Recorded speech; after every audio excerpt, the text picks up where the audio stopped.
You're listening to the Worldwide Sports Radio Network. Black 33. Live at the studio of Worldwide Sports Radio. All right, let's go. It's the Third and Long Show. And here's your hosts, Matty Caps and KT Hepburn.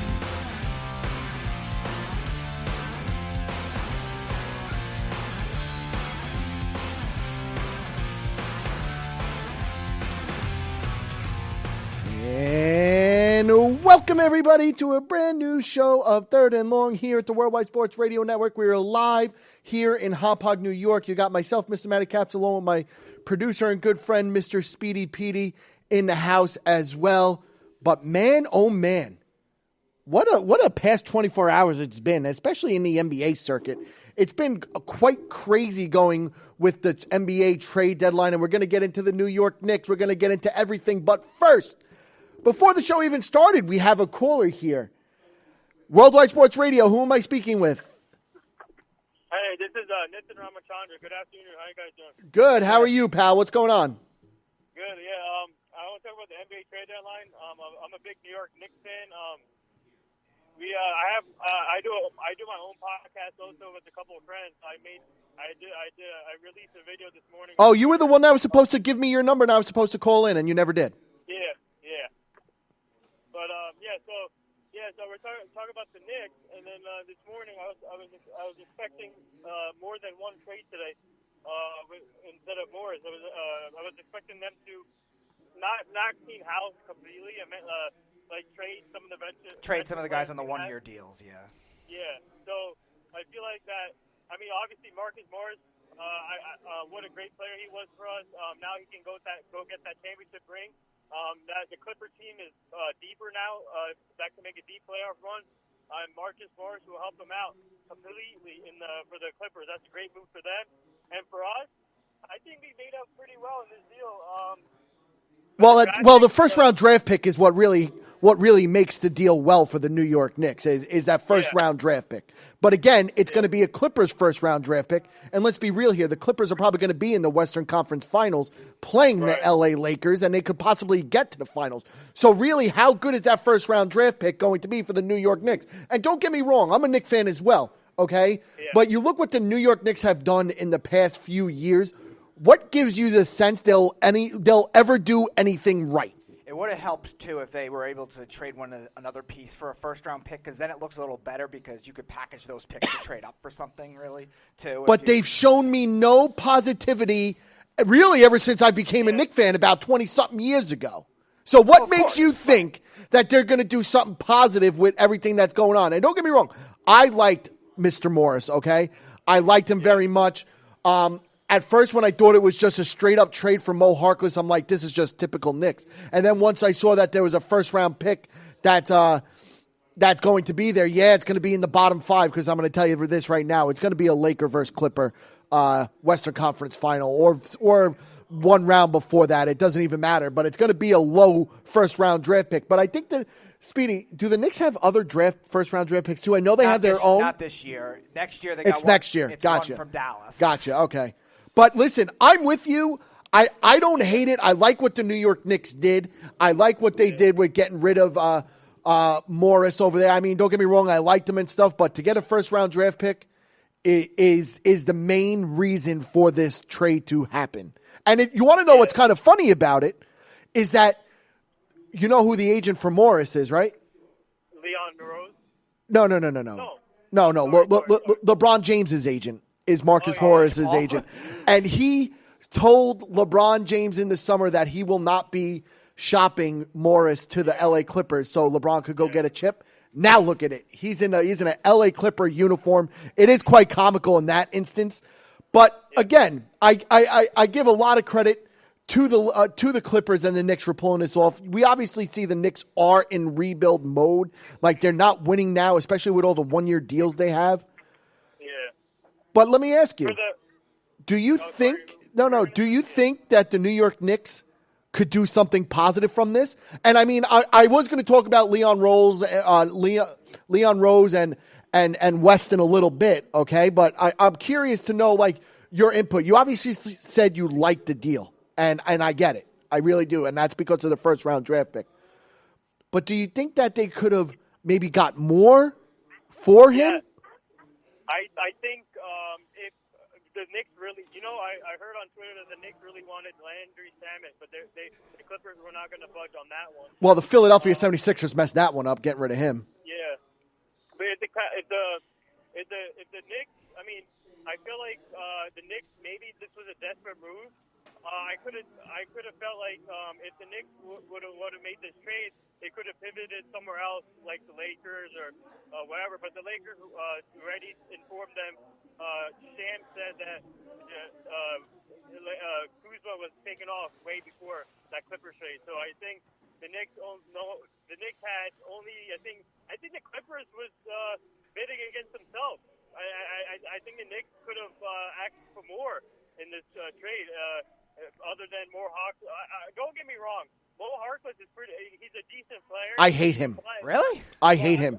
He's not. There's nothing decent about him. He left St. John's way too early. Okay. I personally, and I'm not going to take away from your opinion. I don't think Mo Harkless is anywhere near Marcus Morris. But two, I just don't think he's a very good overall player. Do I think he's a good defender? Yes. Okay, and I get that. Defense comes at a premium in the NBA because, let's be real, nobody plays defense. But as an overall player, I'm not a big component and fan of Mo Harkless. Well, he's an efficient shooter, Right. 51.6% field goal, 37 from three. And again, this was all in limited playing time because he was either a fringe. He's 26 years old, averaging 5.5 points and 4 rebounds this season. Okay, Yeah. Come on. Right, but I'm saying throughout his career, he's been. I don't care about his career. I care what he can do for me now. I don't care what he's done in his career. His career means Why do nothing you- up until Now, my now. question is- This season alone, he's averaging 5.5 points. Does nothing for me. Okay. What is Marcus Morris averaging this season? No, 19 I'm and not a half? denying that. I'm just saying, why does it matter for this season when the Knicks aren't going anywhere this No, season? and listen, I understand that. And again, I'm not mad at the deal. I'm just saying, like, I'm not a big component of Mo Harkless. Because you're But right, when he- Nathan, I'm sorry for cutting you off. Continue, buddy. I'm sorry. It's okay. But for the Knicks, I mean, obviously the season is a lost cause now. But We knew that. To be honest with this trade, I feel like they should just call up the guy from Michigan, from the Westchester Knicks. I forgot his name. Bradzakis. He's still kind of Iggy Bradzakis, or what about Tony Wooten, that athletic guy? The power forward. Yeah, the 6'9" that could jump over the backboard. Yeah, so now we have an extra. No, we don't have an extra roster spot, but I think we can call up someone now just to give us more depth on the bench because I want to see these young players play, and I feel like with Leon Rose hiring, I feel like that he's going to get an established coach next year. Obviously, Mike Miller's not going to be back now with this hiring. So. No, he's not. Yeah, so I feel like Leon Rose. I mean, next year we're going to get a more established coach, but now at this point, as a Knicks fan, I just want to see these young players and see what they can do for us and experiment. But Kevin Knox, I don't know what's going on with Kevin Knox, man. You want me to tell you what's going on with Kevin Knox? It's the New York Knicks coaching staff, really. This guy, let me tell you something about Kevin Knox. I'm a big fan of Kevin Knox because I've watched him ever since he was at Kentucky. Like, I watch these guys. I see what they can do. And Kevin Knox's biggest problem is that he doesn't understand defense and doesn't know how to play it. So I understand that. But offensively, someone who is 6'9", 6'10", that could create off the dribble, that could shoot the three at a high rate. I think he's shooting 40-something% from three this season alone. He's just not having the opportunities. How many lineup changes has the New York Knicks made this season alone? It's been crazy. Yeah, that's what I'm saying. It's been crazy. You see teams with set lineups and all this stuff.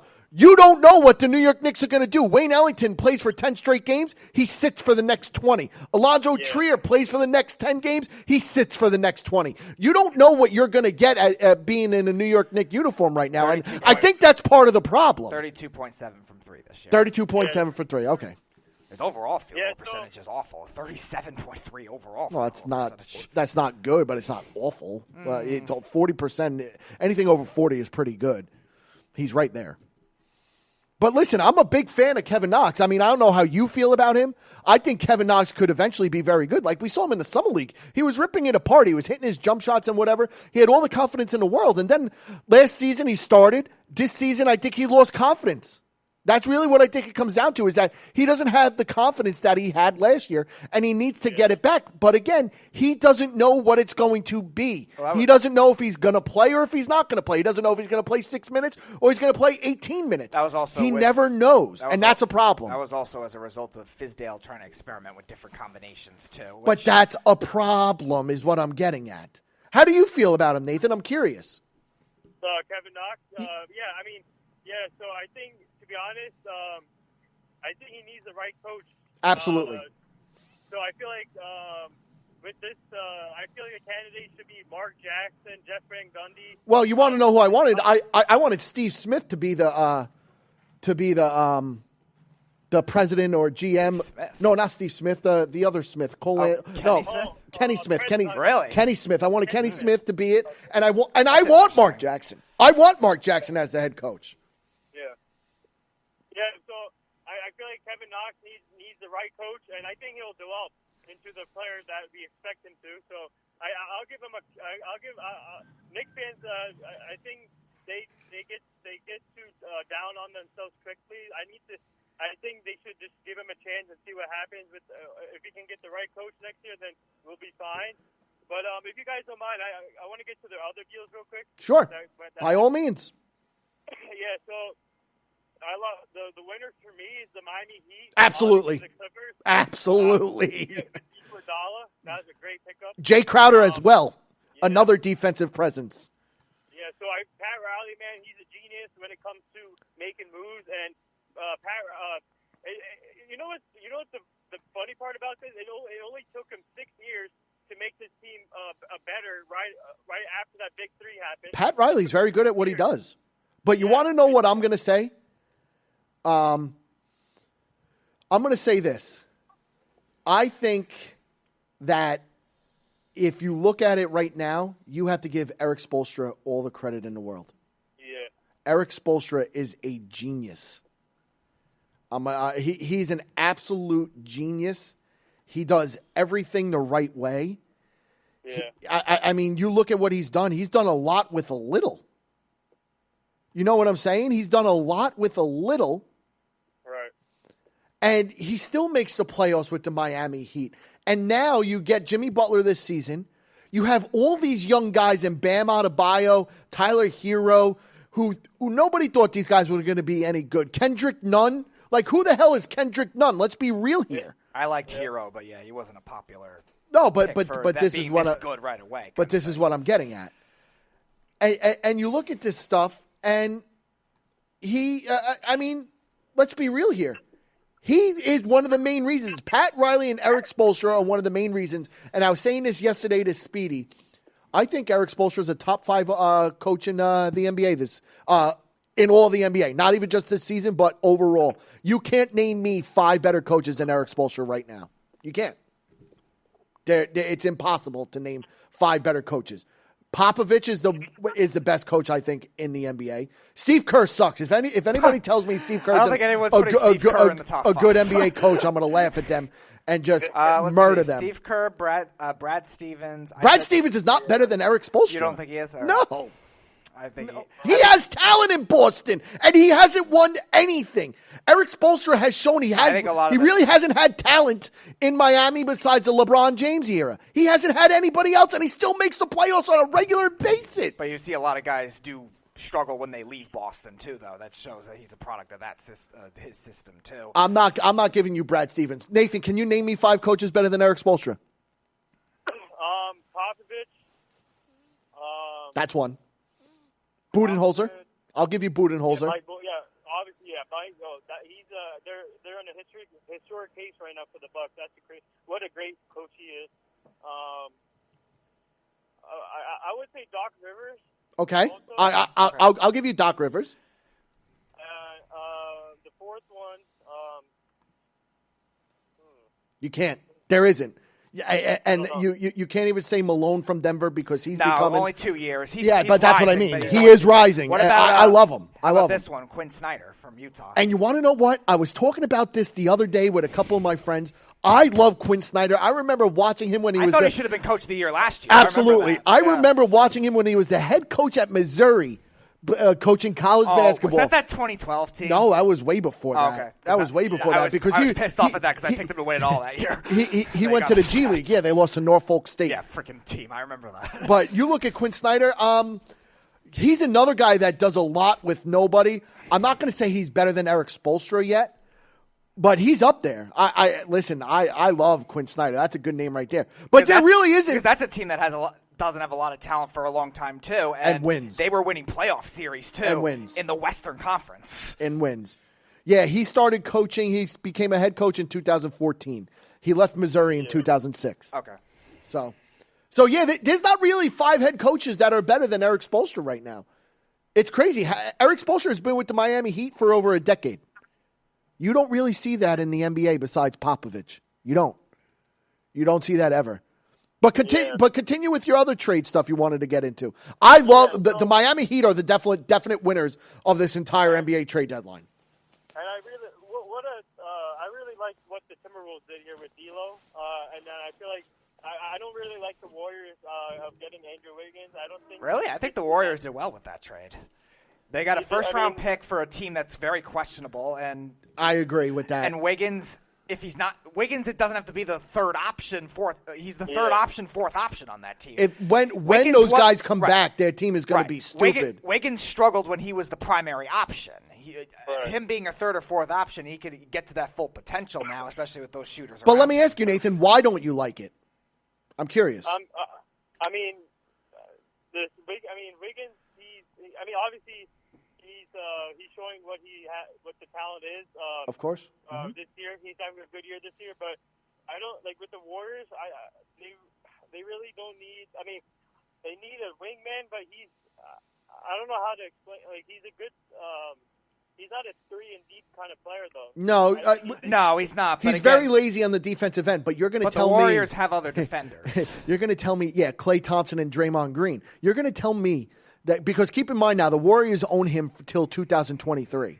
Okay? He becomes a unrestricted free agent in 2023. And he's a lot more affordable than Russell is, even though Russell Andrew Wiggins, goes about 6'9". He's going to slot in Kevin Durant's spot. And don't get me wrong, he's no Kevin Durant. Okay, I'm not saying he's Kevin Durant. But he's definitely serviceable on the wing. Andrew Wiggins was, the number 1 high school recruit coming into college when he went to Kansas. And number 2, when did Wiggins get picked? Second or third? Yeah, no, I think he was first. He was first. Cleveland. Yeah. So this is a guy that has the potential to do it, and he's shown the glimpses and flashes that he can be an absolute star. Yeah. But it's just that if his head's right, and I feel like maybe being there when that team's healthy. And with the coaching staff they have, I feel like maybe he can have a great season next year because the coaching staff. They have a good coaching staff there. Who? Did you just say Golden State has a good coaching staff? You, me, and Speedy could go coach Golden State. I think he needs to be that for him. He needs to be in the right system. So, and listen, I'm on board with that. He needs to be in the right system. And I'm going to tell you this right now: playing with 2 future Hall of Famers in Klay Thompson and Steph Curry is only going to make him a better player. He doesn't have to be the guy. He could take a step back.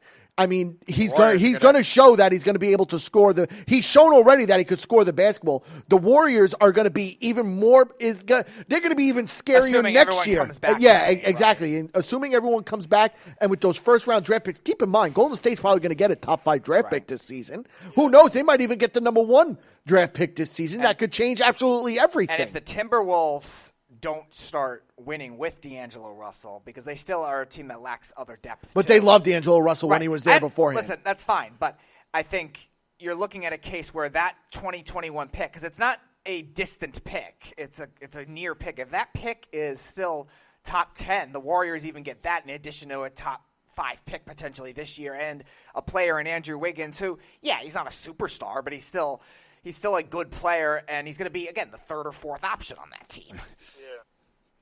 I mean, go ahead. Sorry. Yeah. So, I mean, my head scratcher move is the Andre Drummond to the Cavaliers. I don't know what the Cavaliers did. I don't know what the Cavaliers did here. They have so many. All right, so when they start playing games again, whenever they play next, I wonder what they're going to do with rotational-wise with Tristan Thompson, Kevin Love. They're opposed to trade Kevin Love and Tristan Thompson. I know, and that's why after we get off the phone with you in a little later in the show, we're going to be talking about the winners and losers of the NBA trade deadline. I have them, John Henson and a second-round draft pick. I think there was someone else. No, Brandon Knight.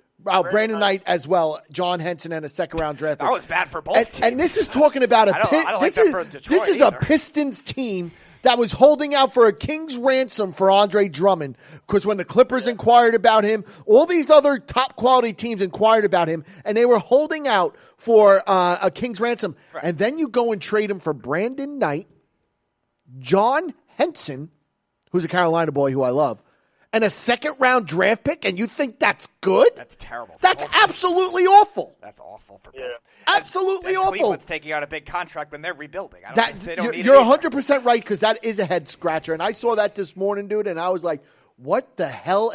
Am I in the Twilight Zone? What the hell am I watching right now? That's literally what I said. Like, what is going on? How is this even happening?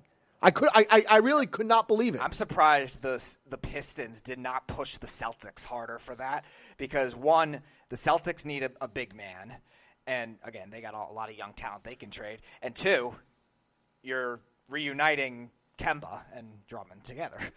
Two UConn guys. It just doesn't make any sense to me. It really doesn't. I also heard that on Twitter that there's a possibility that the Cavaliers could buy out Simpson, and the Celtics or the Clippers can be the bidders for the Tristan Thompson thing. Yeah, but I think the Celtics, between having Kemba and needing a top-end rebounder, should have been all in on Drummond what they needed. And again, the Pistons, they need young players, they need assets because they don't draft well, and they've been just so mediocre for a long time that young players are perfect. I think that was a match made in heaven that should have happened.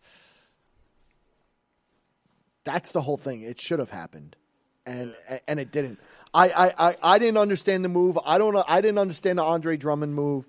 Some of these moves I didn't understand. Like Isaiah Thomas, he's getting waived by the Clippers now. Like, where is he going to end up? Didn't he go to Washington in the Knicks trade too? The 3-team. Yeah, now there was another. He went with Marcus Morris and another 3-team trade to the LA Clippers. Like, it's stuff like this you see and you just don't understand. I don't understand it. Watch him just go back to Boston after all. It wouldn't surprise me. He should have never left Boston. He should have never left Boston. See exactly what I say. Brad Stevens product. Listen, you could say that about a lot of people, though. It's irrelevant at this point. No, but I just think that's a big thing in any sport that really defines coaches. But Nathan, I need you to message us your number so I could give your show a call. Okay. And don't forget this time, buddy. Which my cell number or the? No, I want you to message our Facebook right whenever you get a chance. Your show's number so I could call in, or whatever number that I need to call in. Oh, okay, all right, I will. Yeah. And the times that you're on, so I could make this happen. But I will definitely call in. I appreciate the call. I appreciate getting into people getting into talks with people that actually know and understand basketball. So I appreciate you very much for calling in, because we tend to agree on some things and disagree on others, but that makes for good radio. So I greatly appreciate that. You're Earl Marks, right? No, I'm Matty Caps. Okay, so you guys have Twitter, right, too? Yes. Okay. All right. Then I'll when I get a chance, I'll send out all the information to you guys. I appreciate that very much. Please do. Yeah. Thank you. All right. Thank you so much. Have a good one, Nathan. Always a good caller. I like him. He's a good dude. Very passionate. I give him a lot of credit for everything he's done.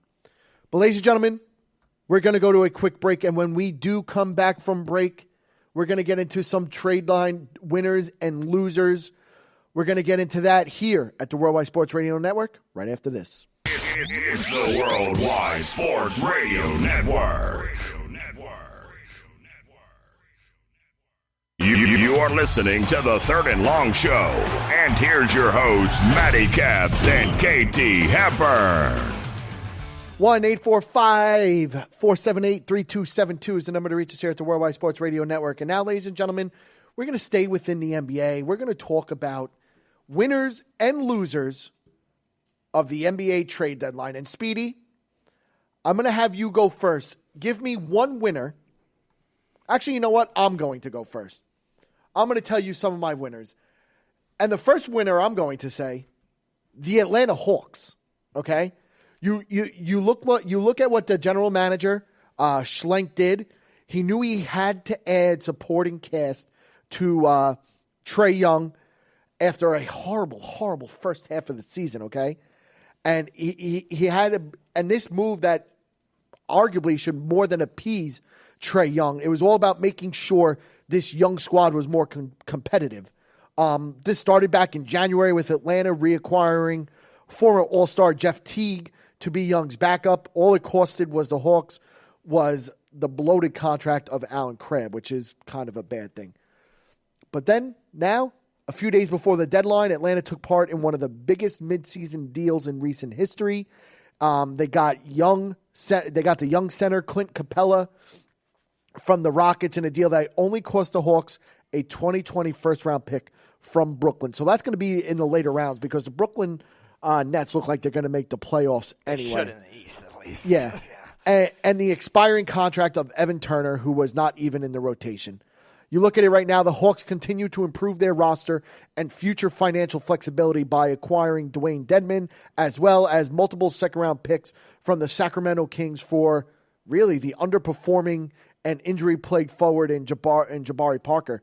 You have to give a job well done to Mr. Schlenk over there in Atlanta. Wouldn't you have to say, Speedy? Yeah, I think Atlanta was, like I said, the biggest winner of that four-team trade. I think they needed size to go along with a very guard-oriented team that they have there. And, again, having that big presence could definitely help that kind of team. Veteran leadership, I think you're doing a good combination of everything. Yeah, you had to give up a late first-round pick, but, okay, you have a young core already that you know that you have, and this is you're filling not only the positional needs but also the veteran presence need. So I think they did a really good job. And that's the main thing. Obviously, they filled the needs that needed to be done for them. Speedy, why don't you give me another winner? I'm going to go with the one I said earlier. I think Golden State. I think they did really well in giving up D'Angelo Russell. I was one of the people that at the beginning of the season was not initially on the Golden State is guaranteed to trade D'Angelo Russell. It was kind of a weird signing at the time because are they going to go with three-guard lineup? Are they going to go with when Steph and Clay are healthy? Are they going to go? How well will he fit with Golden State as a not primary option like he was when he started with the Lakers? But again, I think they did really well in that. I think they get a pick, a 2021 first-round pick that if the Timberwolves don't rise like they should, and again, there's always been rumors of them trading their other players too, so who knows what's going to happen with that. That could be another top 10 pick. They're getting a top 5 pick this year already, probably, with the way they're struggling with all the guys hurt. And again, if their core comes back healthy, that's a big if because they are smaller players, but Steph Curry's been injury-plagued in the past. Klay Thompson, this is his first big injury, and he's getting older too. But still, if they come back the same, this is going to be a great fit for them. Wiggins will be the third option in that offense. Good wing player, like we've mentioned before. Yeah, not a great defender, but I don't think they need him really to be a top-end defender because they have enough of them already. I think it's a good fit, good young player, and it's an affordable contract for them where they can gain some of the depth that they've lost over the years, and I think that's the biggest key for that. D'Angelo Russell's contract was still pretty big where if they were to figure out what depth they needed maybe in the offseason or just next year, once they see what happens with the team, if they can rise back to the form they were, now they have a little more salary leeway where they can get it. Yeah, and that's the whole thing. And you look at them, the Golden State Warriors right now as a whole, they're boasting they have the worst record in the Western Conference. It was not a surprise to see Golden State set all three assets it acquired in the summer gone. The Warriors are building for next season when Klay Thompson and Steph Curry return from their prospective injuries. Even then, acquiring for second-round picks for the likes of Alec Burks, Glenn Robinson, and Willie Cauley-Stein. Oh, yeah, that was pretty good, too. Is not getting market value. Specifically, one has to believe that Golden State could have gotten a late first rounder for Burks because he's averaging 16.1 points per game, 4.7 rebounds, and 3.1 assists on 38% from three-point range this season. Maybe, but the extra seconds is not bad either. But then Robinson, on the other hand, he's averaging 12.9 on 40% from distance. So, I mean, that hurts a little bit. But then on Thursday, today, Golden State moved 23. D'Angelo Russell, I feel like, has been in the league forever. He's only 23 years old. It's crazy. I feel like he's been in the league for 10 years. They moved all-star guard D'Angelo Russell to the Timberwolves, where he went there. He was just there last season. For Andrew Wiggins and a 2021 protected first-round pick. While said selection could be a value on the trade market, Wiggins for Russell was a major downgrade. He's overpriced, one-dimensional, and is seen as an enigma. He hasn't really shown that he could be the guy, especially when he's in Minnesota. Tanking is one thing, though. Taking on a contract like that in hopes of a career rebirth is another thing. So that's something we're also going to have to keep our eye on. And I wouldn't be shocked if he doesn't mesh with Steph Curry and Klay Thompson and Golden State tries to move him next year around this time. It wouldn't shock me to see that happen. We'll see how they play. That's the biggest thing. But I don't think they're trying to trade for him now just to trade him eventually later. That'll depend on fit. If they don't fit, if it doesn't fit, then I could even seeing it being a very early season trade. But still, I think they're doing this just to add another piece that's just more controllable at this point. I think that'll allow them to get depth because the Warriors lost a lot of depth in order to pay their stars. So they had to sacrifice a lot of that 2015 core, the guys like Spates and some of the shooters off the bench, Monte Ellis, guys like that. Old school. Right. They had to sacrifice all those guys to pay Steph Curry. Then when they paid Klay Thompson, they had to sacrifice some of their other big men. They had to sacrifice some of the depth that they had. And now, as a result, they've had to trust all young players all at once this year, and hence they're not playing well in the loaded Western Conference. So I think in terms of Wiggins, I think they're trying to do that just to have that supporting piece. I mean, he could probably serve a probably slightly better version of what Harrison Barnes was when he was there. You would hope. That's what I would imagine. I think he's just more talented, but still, I think the salary room and the draft picks are the biggest thing I take away from him. Yeah, and that's something we're going to watch for later on. Like I said, next year it wouldn't shock me to see them try to trade Andrew Wiggins because of that contract. Here's another winner, Speedy. The LA Clippers. They beat out the Lakers for Marcus Morris. They were aided by the ability to move this year's first-round pick, which is going to be 25 or lower. Okay? Right.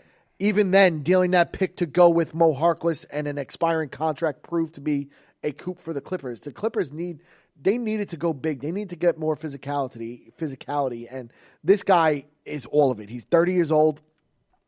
He's in the midst of a career season that has seen him average nearly 20 points to go with 5 rebounds while shooting 44% from distance. He adds another scorer to a stacked group that already includes Kawhi Leonard, Paul George, and Lou Williams. Imagine him being on that second team with Lou Williams.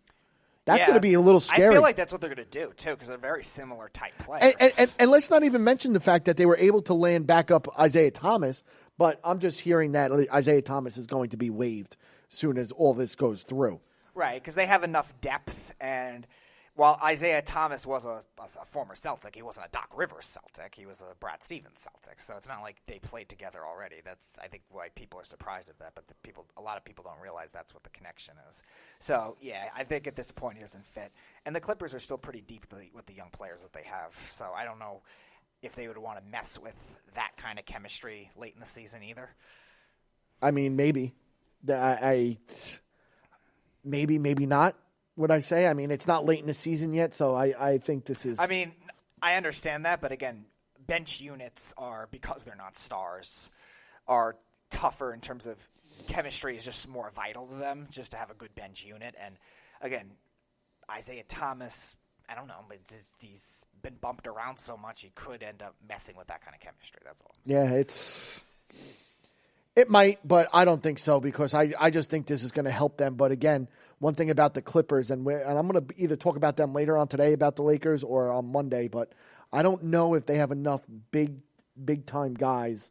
Like, they have enough on the wings to cope with LeBron James, but I don't know if they, down low, they have enough. But we'll get into that another day. And you want to know what? This is a shocking winner that I have. My last winner before we go into some losers. You want to know who my other winner is? Philadelphia 76ers. And I'm going to tell you this because, let's be real here. This is a team that needed help on the perimeter. And Ben Simmons, his inability and unwillingness to expand his game beyond the paint is a major issue for this underperforming squad. They're sixth in the East right now. They're not performing very well like they should be. Yeah. I mean, Philadelphia was able to pick up Alec Burks and Glenn Robinson on the cheap. They come at a combined $4.3 million against the cap. That's unbelievable for the Philadelphia 76ers. They're also averaging a combined 29 points on shooting 40% between them from the three-point range on the season. I think this is a good coup for the Philadelphia 76ers. You would hope it works. We've seen them rotate different guys for shooting threes for a while, and again, some have worked, some haven't. It just seems to be a problem that can't be solved with a couple role players. But they do need depth, so again, anything at this point could help. We'll see. Alec Burks has been a really streaky guy throughout his career with Utah, and again, now going to Golden State this year. And Robinson, since he was drafted, he kind of is what he is at this point. So it's interesting. It's a possibility, but again, I think the bigger problem with that team is still coaching. Yeah, Brett Brown is the problem right now in Philly, and I'm a big component of Brett Brown. I remember we fought about him last year, whether he was. No, I think it was 2 years ago because last year he was a very good coach. Last year, this year he's having problems. This year, I still wasn't crazy about him last year, either, which is fine, which is fair, But he's showing that right now he's having a little bit of the problem. Yeah. But now, Speedy, we just talked about some winners. Let's talk about some losers. I'm going to go first. All right, go ahead. The Houston Rockets. We talked about this yesterday. You're going to tell me adding Robert Covington, who, yes, he's a good player, and he's underrated as a 3-and-D type wing. But the issue here is that Houston gave up a lot to go get him, which included Clint Capella, who has been proven enough to be an elite-level rebounder and rim protector. You have your eyes on the Western Conference title? The Houston Rockets don't match up well against teams that are bigger than them, which is almost everybody now. The Lakers, the Nuggets, they boast tremendous bigs. They attempted to land a big-time center to replace Capella, but that ended up not happening. And you want to know who they ended up with? Jordan Bell. Who now got moved again. Who now got moved again. So, I mean, the Houston Rockets, I don't understand their thought process. I don't understand their GM's thought process. Like, going small is not the answer in the NBA Western Conference. No. Again, it's an outdated style. I said this kind of thing looked like a 2015, 2014 type trade where it was a small lineup guard-driven league with the Warriors changing the way they did. And they changed it for the three-point shooting. They changed it for the playmaking. And that's why teams started to get smaller. But other teams that have risen in the Western Conference have now changed it where there's big guys that can shoot threes. There's big guys that can pass. There's a lot of that now, and the Rockets are still trying to be the Warriors, and being the Warriors is very 3 years ago, 4 years ago. It's not the wave of the league with the way these other teams in the West have risen. So I completely agree with that one. Yeah, and that is one. I'm going to give one more before I'm going to let you let you go, and that's the LA Lakers. Even with Kyle Kuzma on the trade block and an ability to move Kentavious Caldwell-Pope's contract, the Lakers weren't able to pull off any move ahead of the trade deadline that just passed. I mean, they were beaten by the punch by their crosstown rivals in the Clippers for Marcus Morris. And that's a tough pill to swallow, if you want me to be honest with you. Sure, the Lakers remain the top team in the Western Conference at the moment, but they let the deadline pass without even adding an upgrade which is seen as a loss. So now this Laker team has to go through. I mean, I heard they're working out J.R. Smith with the L.A. Lakers. Oh, okay. LeBron's favorite person. I can't wait for the NBA Finals for him to hold the ball too long. LeBron James' favorite person.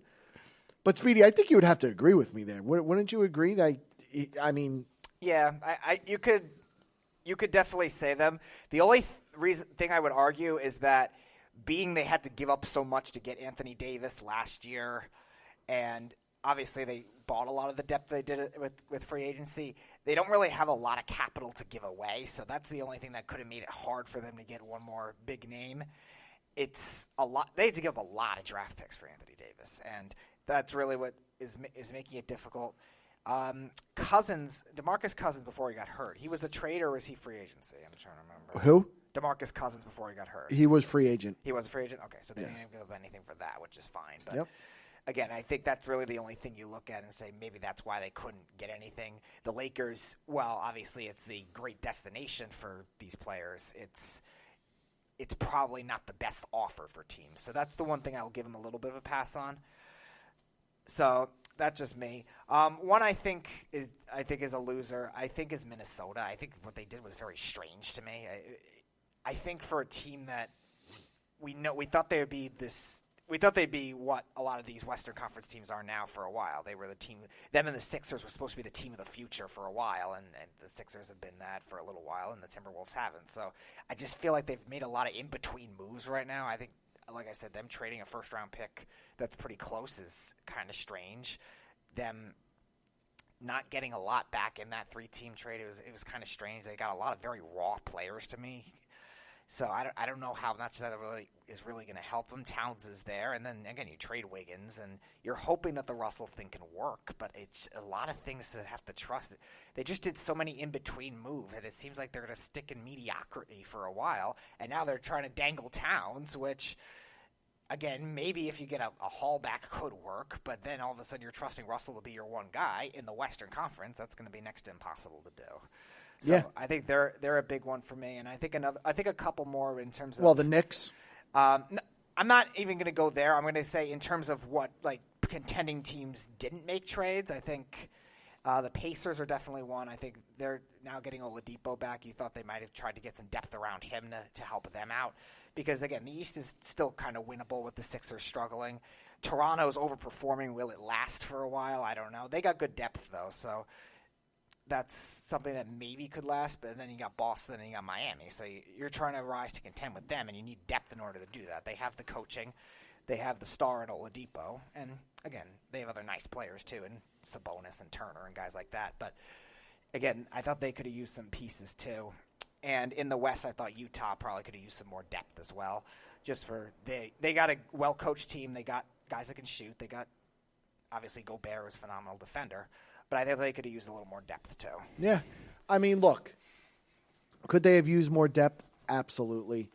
But the Utah Jazz has shown – the Utah Jazz and the Denver Nuggets have shown that they could win games without superstars, even though Donovan Mitchell is on the cusp of becoming a superstar. You could agree with me. I agree with that. I'm just saying – Rudy Gobert is not a superstar. But you look at the Nuggets, no, Gobert's Jokic – a really good traditional center. Jokic is a superstar. Yes. But that's it. I mean – you look at Michael Porter Jr. right now. He looks like he could be an absolute superstar. He's coming. And Speedy, who said that, Speedy? This guy right here called what Michael Porter Jr. is going to become. He's going to be an important player for this team going forward. Next year he will be a starter, but they like him coming off the bench right now because he's absolutely phenomenal. Yeah, I think they're still trying to kind of ease him back. But he looks everything of a superstar. Jamal Murray, not a superstar yet.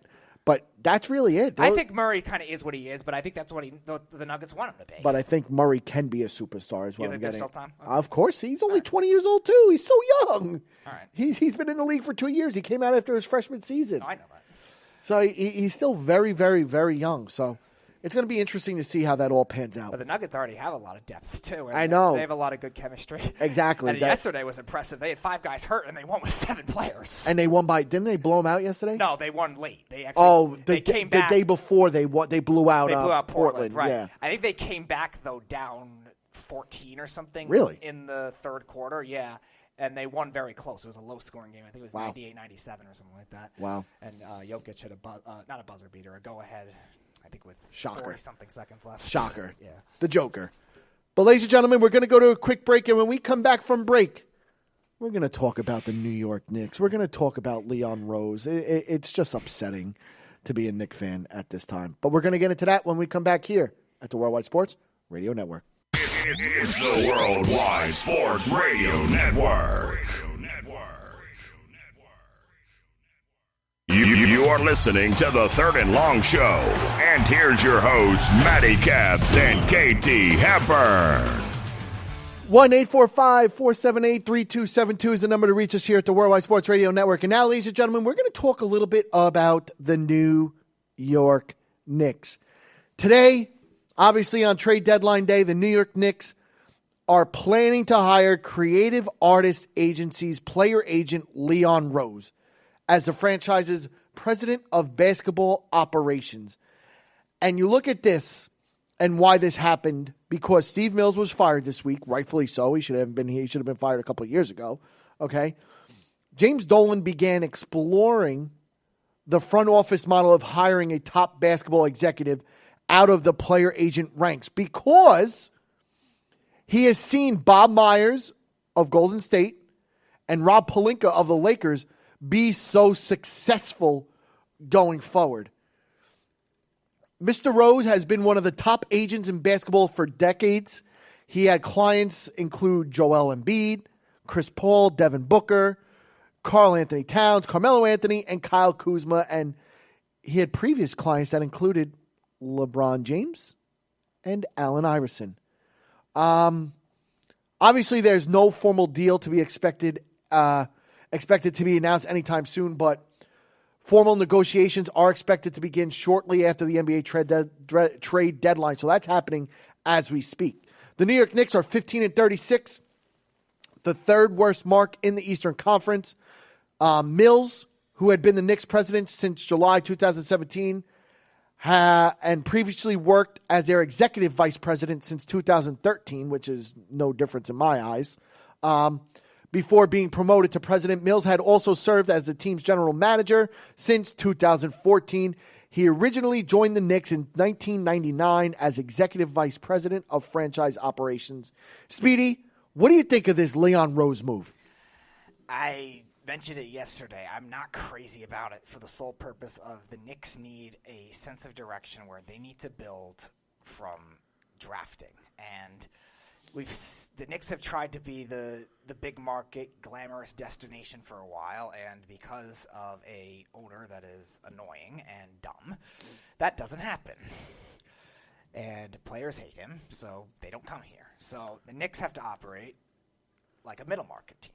Build good players, a young core.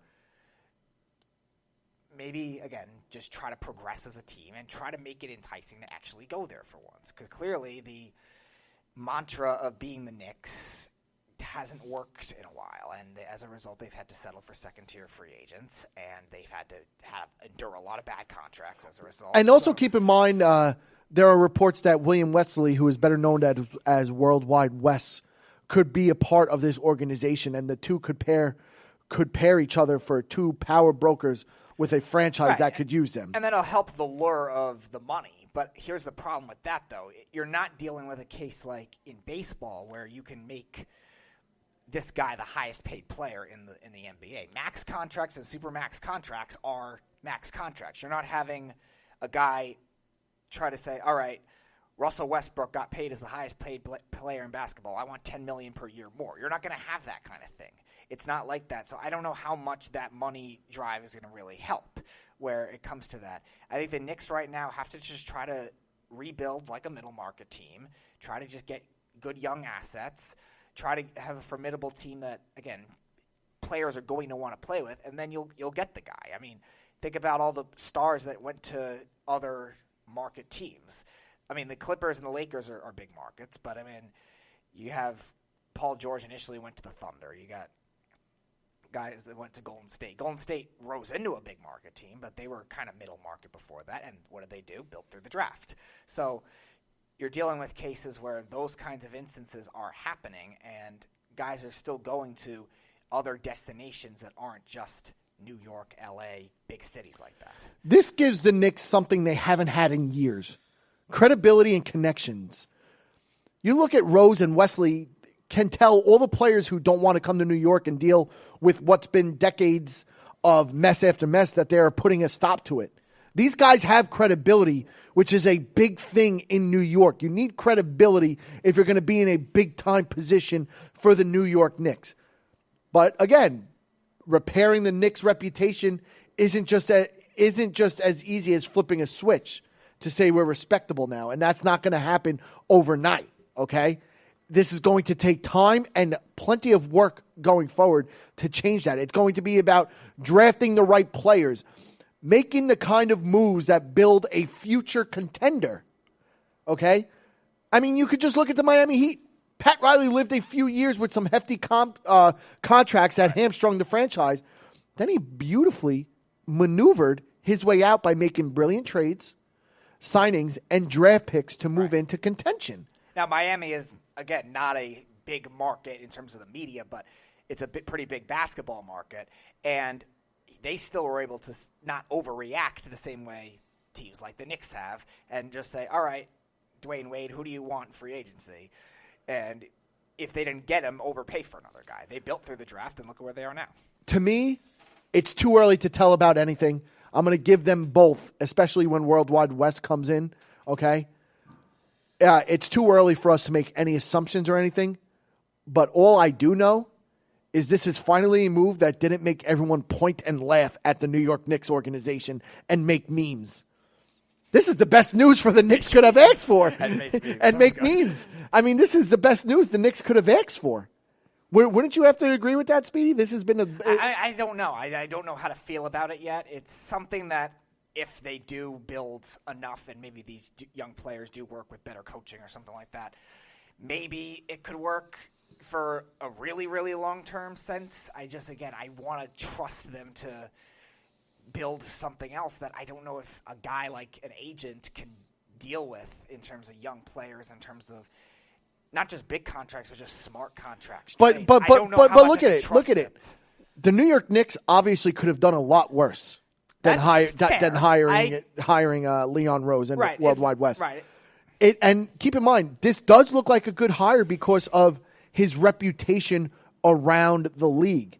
This is what James Dolan is trying to do. He's trying to get his front office like the front offices of the Lakers, of the Golden State Warriors, getting those type of guys, player agents, in those type of positions. See, the difference, though, is I think the Knicks are not in a situation like the Lakers or the Warriors were in, because the Lakers, again, LeBron was linked to them for the longest time. Other stars were linked for them for the longest time. But, again, they also had pieces. The Lakers either had pieces that were already there from the veteran team, sometimes bad contracts, but they had pieces that were there that were still playing decent basketball at the end of Kobe's career, just recently after they were drafting D'Angelo Russell and guys like that. They still had pieces that guys liked. And the Warriors, obviously, they had a drafted core. They didn't rise until 2014, but we knew 2012, 2013, some years like that, they were building something. What pieces did they have? They traded away all their pieces to get LeBron James. They didn't have pieces at that time. They were awful before LeBron James got there. They were one of the worst teams in the past 5 years. They didn't trade the pieces to get to LeBron James, though. LeBron James was a free agent. No, I know. They did it for Anthony Davis. They did it for Anthony Davis, yes. Which that we didn't know at the time, though. So we didn't think that those pieces were going away. So at that point, the pieces, Lonzo Ball, which a lot of people liked, Brandon Ingram, which everybody liked, those pieces were more enticing. The Knicks have that with R.J. Barrett, but that's really it right now. There's a lot of borderline guys beyond that. And also keep in mind those one-year contracts as well. Right. So as a result, the Knicks need a boom in the sense of either another R.J. Barrett-like draft pick, which could happen this year, we'll see, or they need a player that they finally will hit on in a later round, like the Warriors did with Klay Thompson. And Draymond Green, Draymond Green, right. So they need those types of picks. Draymond Green they got in the second round. Right. I'm surprised he didn't go in the first. I remember that draft. He stunk. He stinks. I always thought he sucked. Well, and I still think he sucks.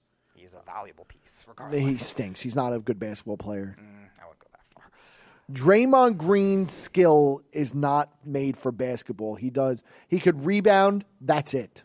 He could rebound. He could defend. He could defend. I think he's a good passer. He can't score the basketball. No, I think you're right. Sucks. He's not a scorer. I think that's sucks. fine. He's not a scorer. He can't handle the ball. He can't shoot the ball. It's great because he was running his mouth for like the past few years, and people are calling him out on his crap. Like Charles Barkley saying, I haven't heard any noise from Draymond Green ever since he started averaging his single. Like, it was really, really funny. I wouldn't call him a bad passer and ball handler, though. He's a bad ball handler. He stinks. Whatever. This isn't about Draymond Green. I just think the only thing he doesn't do is shoot well. That's about it. This is obviously a risky move by the New York Knicks, but a move that, again, is not going to make you sit back and point and laugh at the New York Knicks. And that is a good thing for the New York Knicks. Yeah, I guess time will tell how this is going to play out. I'm hoping for the positive and stuff because obviously I'm a New York Knicks fan, just like a lot of people are. But again, you look at this move, this is not a backwards move. It's not a forward move yet. It's different. It's a different I'll move. say Agreed. it's different, It's a which is different fine, move. but I still want it different in the sense of try to be more involved with younger players and draft stuff. The reason why I do like this move is because he's well respected around the NBA, and he and the guy Worldwide Wes, he's well respected too. These guys have connections around the NBA, which could only benefit the New York Knicks. That's the reason why I do like it. Which yes. you would hope in the instance of potentially luring in veteran players. Yeah, that's the plan. That's what you would hope, but being the track record, and obviously the Knicks haven't done anything else besides that to make the team enticing. It still seems like a pipe dream, and you're, again, gambling all in certain instances. I guess, but it is going to be interesting to see how this all pans out. But ladies and gentlemen, that's it for our show here at the Worldwide Sports Radio Network. Third and Long, we will be back on Monday at 4 p.m., I'm sure, with plenty of new news. We're going to get into some other topics, including can Zion Williamson win the Pelicans the NBA title? Everybody knows how I feel about that and know the answer to that. But I guess we'll just have to wait till Monday to hear it. We're going to get into that on Monday, ladies and gentlemen. Make sure you guys have a nice and safe weekend. We'll see you guys on Monday here at the Worldwide Sports Radio Network. You're listening to the Worldwide Sports Radio Network.